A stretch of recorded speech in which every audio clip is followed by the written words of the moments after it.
In the continuation of chapter number 9 आज हम numericals ले रहे हैं फॉर द रिफ्लेक्टिंग टेलीस्कोप। तो रिफ्रैक्टिंग जाइंट रिफ्रैक्टिंग टेलीस्कोप दिया है at an observatory has the objective lens of the focal length 15 centimetre. तो एफ ओ दे रखा है 15 मीटर, सॉरी सेंटीमीटर नहीं। If an eyepiece has a focal length of 1 centimetre is used, what is the angular magnification of the telescope. सो आपके आई piece का refractive index 1 centimetre है। Remember हमने ये कंडीशन हमें पता होनी चाहिए कि फोकल लेंथ जो होती है ऑब्जेक्टिव की वो बहुत बड़ी होनी चाहिए as compare to the eyepiece. दोनों के बीच का जो डिफरेंस होता है वो काफ़ी ह्यूज होता है और अपर्चर भी ऑब्जेक्टिव का ज़्यादा बड़ा होना चाहिए, आई पीस का कम।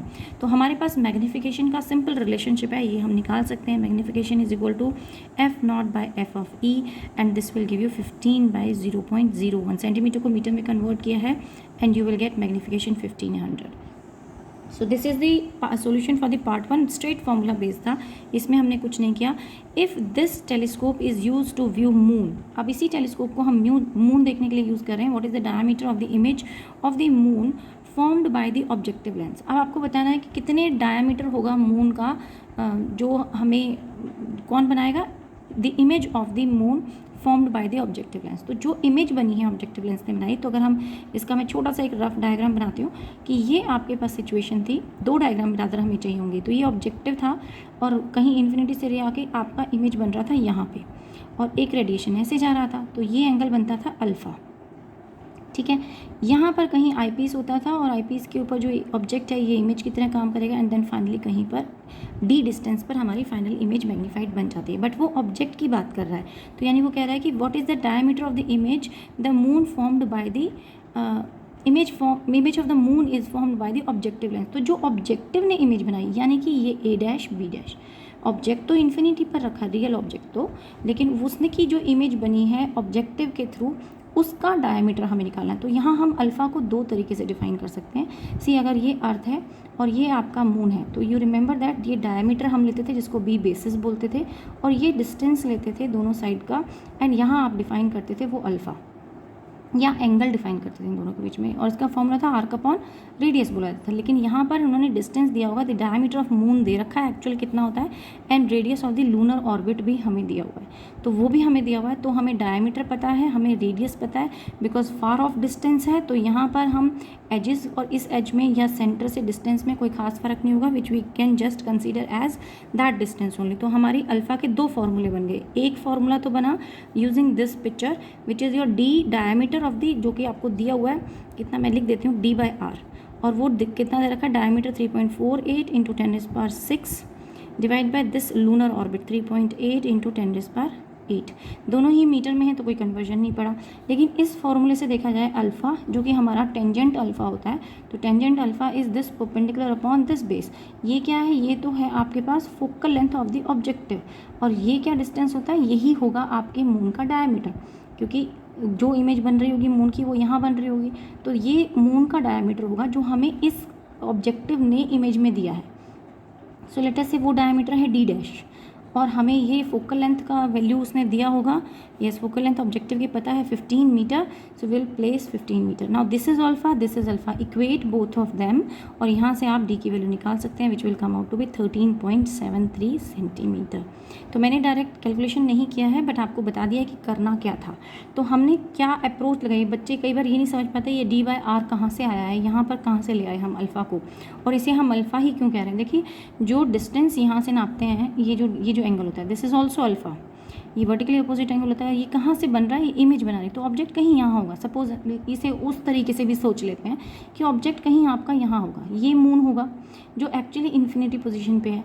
तो this distance by this distance, अगर टेंजेंट अल्फ़ा भी लेते हैं तो tangent alpha is this distance upon this distance. तो ये क्या है, ये एक्चुअल डायमीटर है और ये क्या है, ये इमेज डायमीटर है।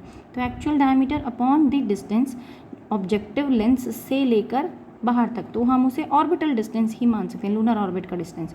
तो वो भी कंसिडर कर सकते हो और आप ये भी कंसिडर कर सकते हो, जो आपको ठीक लगे, कन्वीनियंट लगे, वो आप इसमें अप्रोच जो लगी है वो मैंने आपको बता दी। नेक्स्ट क्वेश्चन देखें। In this question, a small telescope has an objective lens of focal length this. तो आपको ऑब्जेक्टिव फोकल लेंथ दिया है 140 centimetre and the eyepiece focal length, eyepiece का भी फोकल लेंथ गिवन है दैट इज़ 5 सेंटीमीटर.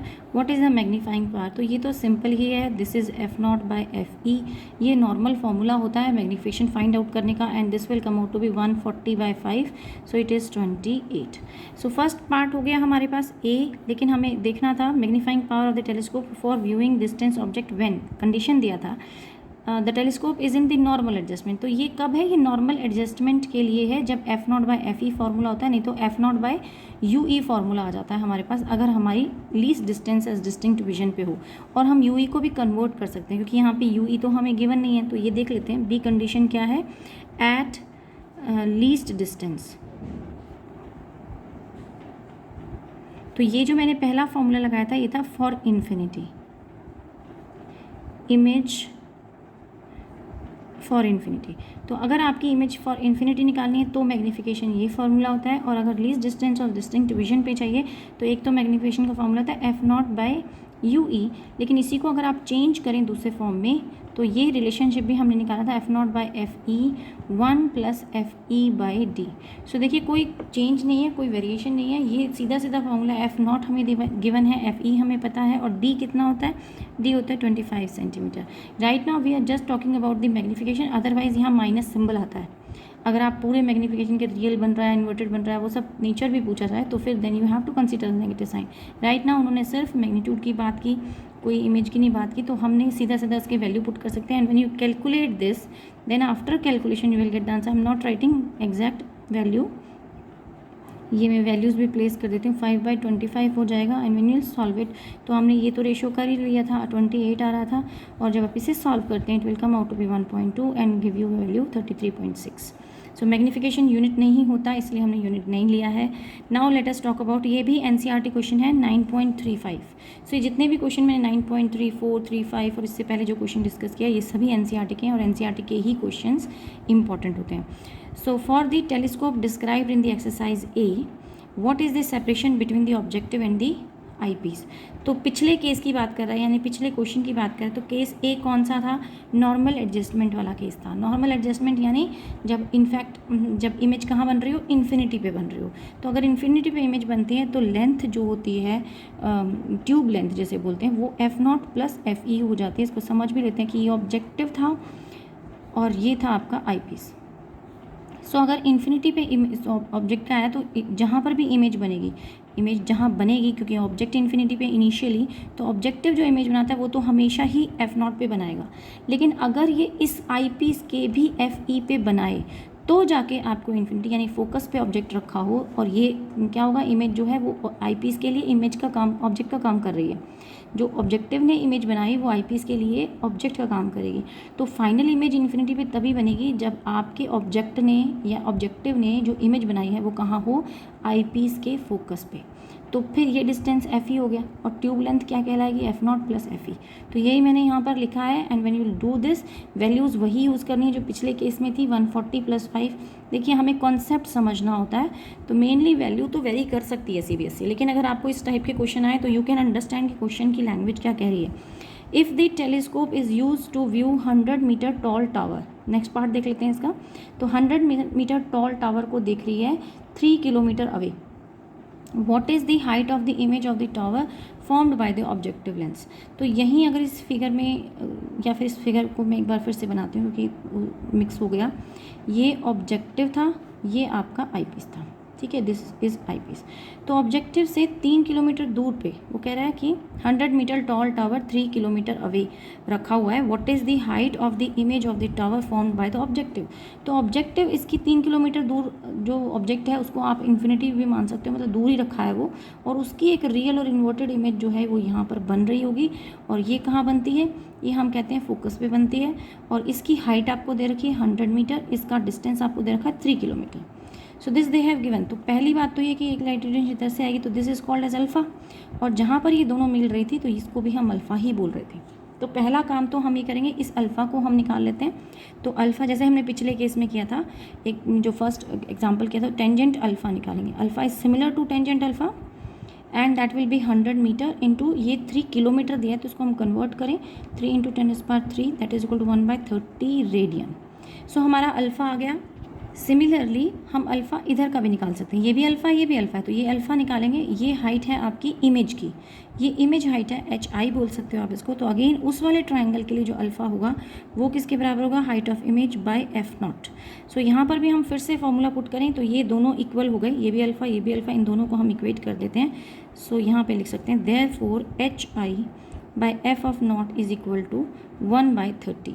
हमने compare किया है and we can calculate for H। तो H आ जाता है, this implies height of the image जो आपके पास आ रही है that is 4.67 centimetre. This you can calculate, calculation complete करके देख सकते हैं। What is the height of the image, final image of the tower if it is to be formed at 25 centimetre. अब वो कह रहा है कि अब फाइनल इमेज कौन बनाएगा, क्योंकि ये जो ऑब्जेक्ट ने यहाँ इमेज बनाई ये आई पीस के लिए क्या है, ये आई पीस के लिए ऑब्जेक्ट का काम कर रही है। तो अब इसने कोई फाइनल इमेज बना दी है एट डिस्टेंस डी पर, तो यहाँ डिस्टेंस डी पर फाइनल इमेज बन गई। लीस्ट डिस्टेंस की बात करें 25 सेंटीमीटर पर फाइनल इमेज बन गई।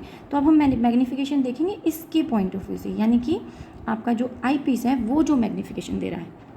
Now for this let us go back to the formula once again, क्योंकि स्पेस नहीं था तो मैं यहीं दिखाती हूँ आपको कि हमारा फॉर्मूला मैग्नीफिकेशन का क्या होता था, FE/UE, जब हमें कहाँ लिखनी होती थी, image least distance of distinct division में। इस इक्वेशन को आप ऐसे भी लिख सकते हो कि this is equal to M0 and ME।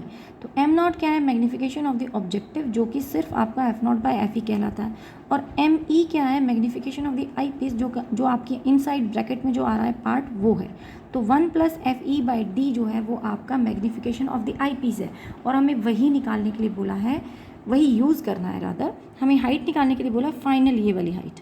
So let us call it as height dash बोल देते हैं, इसको हम H डैश बोल देते हैं। तो हमें पता है मैग्नीफिकेशन का फॉर्मूला, अगर आई पीस की ही बात करते हो तो मैग्नीफिकेशन आई पीस का निकालना है। मैग्नीफिकेशन का एक फॉर्मूला था हाइट ऑफ द इमेज यानी H डैश डिवाइडेड बाय ये वाला H, और ये क्या कह रहे थे हम, HI बोल रहे थे इसको, दिस HI जो हमने कैलकुलेट कर लिया था दैट इज़ HI।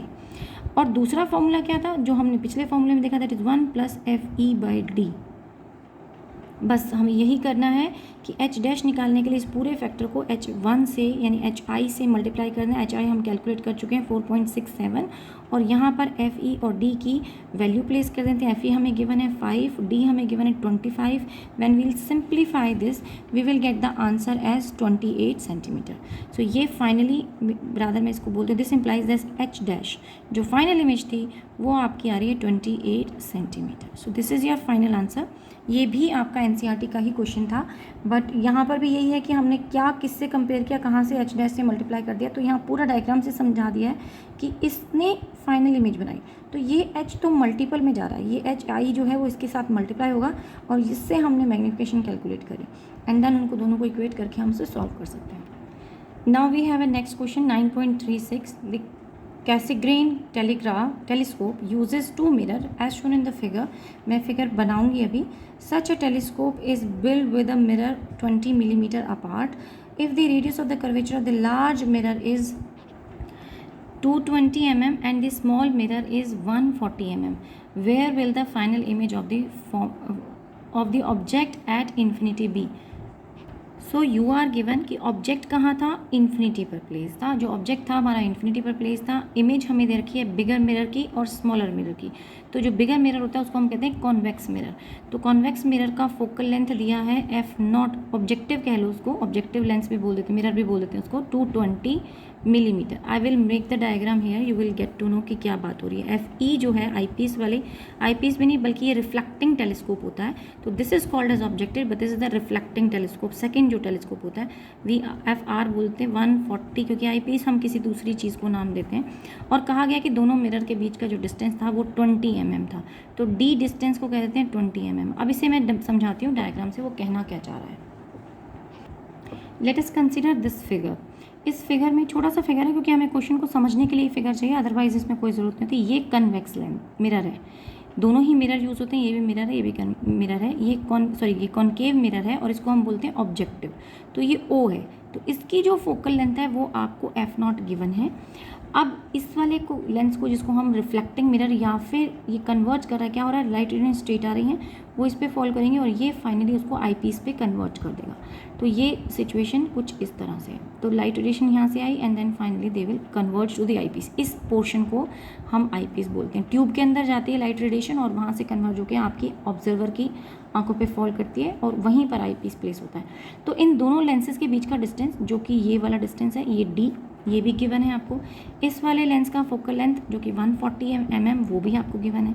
जो मैग्नीफिकेशन हम ऑब्जर्व करते हैं इस केस के लिए, ओके, लिटिल करेक्शन, जो हमें दिया हुआ है वो रेडियस ऑफ कर्वेचर दिया हुआ है, फोकल लेंथ नहीं दिया हुआ। तो पर देख लेते हैं इसको। The radius of curvature of the large mirror is, तो ये मिस हो गई थी लाइन, पीछे रह गया तो मेरा नज़र नहीं पड़ा। तो ये दोनों का हमें रेडियस ऑफ कर्वेचर दिया है।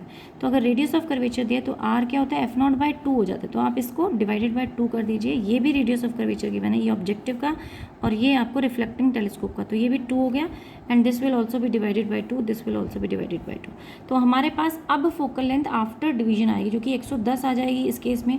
तो ऑब्जेक्टिव की फोकल लेंथ अगर आपकी 110 है और इन दोनों मिरर्स के बीच में जो डिस्टेंस है वो कितना है, 20 mm है। तो 110 mm में से आप 20 mm सब्ट्रैक्ट कर दीजिए। वो क्यों हम सब्ट्रैक्ट कर रहे हैं, हमने माना ऑब्जेक्ट कहाँ था, इन्फिनिटी पे।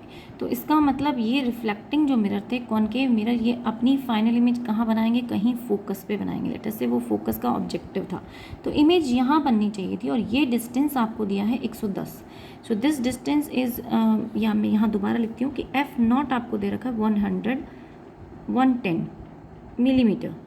सो ये गिवन है हमें, ये गिवन था। तो ये पूरा टोटल डिस्टेंस जो है यहाँ से लेकर इस मिरर तक का, वो पोल तक का डिस्टेंस वो है 110, जबकि दोनों मिरर्स के बीच का डिस्टेंस है 20 mm। तो हम ऑब्जेक्ट जो यहाँ इमेज बनेगी, वर्चुअल इमेज, कौन बना रहा था, कॉनकेव मिरर, वो इमेज जो है ऑब्जेक्ट का काम कर रही है दूसरे कन्वेक्स लेंस के लिए।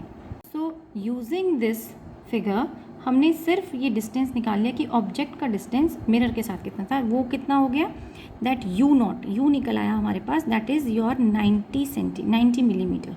मिलीमीटर में गिवन है क्योंकि 110 में से हमने ये 20 सेंटीमीटर घटा दी, that will be giving you 90 millimetre, और वो भी माइनस में होता है u। तो अब हम निकाल लेते हैं कि जो ये वाला रेडियस था, तो यानी कि इसके लिए फोकल लेंथ वो हमें गिवन है।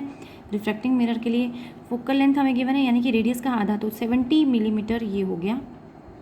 और ये कॉन्वेक्स मिरर है तो ये भी again minus, and then you can find out the v, और वही हमें निकालना है कि position of the final image क्या होगी, where will be the final image of the object. So we will apply the formula 1/v is equal to 1/f minus 1/u and solving for v। तो हम v के लिए solve करते हैं and final answer will be coming out to B -315 millimetre.